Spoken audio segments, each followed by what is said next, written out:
अस्सलाम वालेकुम, मेरा नाम डॉक्टर शाहिद बशीर गोंदल है। मैं इस consultant orthopaedic surgeon Islamabad medical and surgical hospital में काम कर रहा हूँ। अच्छा, हमारे पास पेशेंट जो इमरजेंसी में लैंड करते हैं उसमें शोल्डर डिसलोकेशन के साथ पेशेंट हैं। शोल्डर डिसलोकेशन कंधा उतर जाना बड़ा कॉमन है। इसमें दो किस्म की मोस्ट कॉमन है, ट्रॉमेटिक और ए ट्रॉमेटिक, मतलब चोट लगने के साथ उतरना और बगैर चोट के उतर जाना। लोग अक्सर हैरान होते हैं कि बगैर चोट के साथ कैसे उतर जाएगा। ऐसे मरीज़ जिनमें लचक जिस्म में ज़्यादा हो, लेग्जिटी ज़्यादा हो, ठीक है, वो पेशेंट, या फिर दूसरे नंबर पे जिनको मिर्गी का मसला हो, एपिलेप्सी, तो उनमें एपिलेप्सी का कोई दौरा पड़ा जिसकी वजह से अचानक पट्टे अकड़े सारे उन्होंने कंधे को उतार दिया, तो ये बड़ा कॉमन हमारे पास पेशेंट है। फिर तीसरे नंबर पे रोटेटर कफ इंजरी है। चौथे नंबर पे जो मोस्ट कॉमन हमारे पास ट्रॉमेटिक में आ जाता है वो है डिफरेंट बोनी डिफॉर्मिटीज़ हैं, जिसमें बोनी बैंकार्ट है, हिल सैकलेयन है, ठीक है। तो ये सारी बोनी एबनॉर्मेलिटीज़ हैं जिनकी वजह से उनका राब्ता आपस में मुनक़ता हो जाता है, या वो ये समझें आर्टिकुलर सरफेस का कंट्रोल करने वाली चीज़ कम हो जाती है, जिसकी वजह से वो बार बार कंधा निकल जाता है। अच्छा, ये इस तरह के पेशेंट्स मोस्टली जो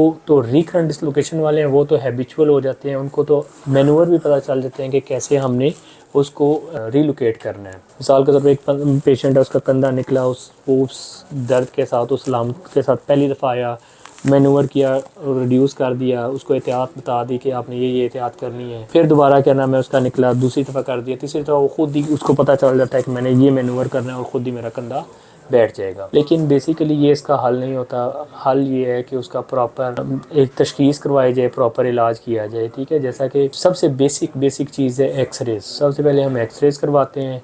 एक्सरेज में हमें बोनी एबनॉर्मेलिटीज़ का पता चल जाता है। अगर एक्सरे से भी ना पता चले तो उससे अगला स्टेप होता है सीटी स्कैन करवाते हैं। अगर सीटी स्कैन में भी ना पता चले तो नेक्स्ट हमारा स्टेप होता है, हम सीटी स्कैन में हमें बोनी एबनॉर्मेलिटीज़ का पता चल जाएगा।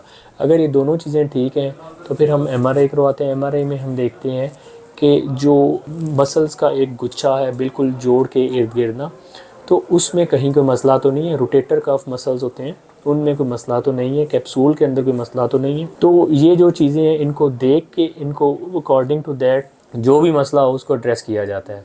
अगर रोटेटर कफ इंजरी आ जाती है तो रोटेटर कफ को हम, और कहाँ की इंजरी है तो उसको उसके मुताबिक एड्रेस किया जाता है, ठीक है। अच्छा, अगर तो ये सारी चीज़ें हैं डायग्नोस्टिक टूल्स, इसमें जो gold standard last diagnostic tool है वो हमारे पास आ जाती है आर्थोस्कोपी। अगर इन सारी चीज़ों के बावजूद हमारी तशख़ीस ना बने तो अगला हल ये होता है कि हम आर्थोस्कोपी करते हैं कंधे की, जिसमें यह है कि हमें तशख़ीस में मदद मिलती है। देखते हैं कि जो यहाँ पे दो छोटे छोटे पोर्टल्स बनाते हैं, सुराख करते हैं, जिनके ज़रिए बारीक पेंसिल की तरह के कैमरास होते हैं जो अंदर लेके जाते हैं, और उनसे देखते हैं कि आया कंधे के अंदर मसला कहाँ पे है। अगर रोटेटर कफ इंजरी है तो वो किस तरह की है, किस नौइयत की है, और उसको उसी के साथ रिपेयर करके वापस आ जाते हैं, जो कि एक गोल्ड स्टैंडर्ड भी है, डायग्नोस्टिक भी है और थेराप्यूटिक भी है। इसके साथ पेशेंट्स को सबसे पहले तो मैं ये कहूँगा अपने पट्ठों को मजबूत करें, ठीक है। कंधों की वर्जिश बाकायदगी से करें। अगर आपके पट्टे मजबूत होंगे, कंधे के सारे मसल्स स्ट्रॉन्ग होंगे तो ऑटोमेटिकली डिसलोकेशन के चांसेस बहुत कम हैं, ठीक है। लेकिन अगर फिर भी डिसलोकेशन हो जाती है तो आप फ़ौरन मुस्तरद डॉक्टर या आर्थोपेडिक सर्जन से रब्ता करें, जो कि उसमें माहिर हो उस कंधे को रिड्यूस करने में और उसकी तशख़ीस करने में, और आपको प्रॉपर इलाज मिल सके। शुक्रिया।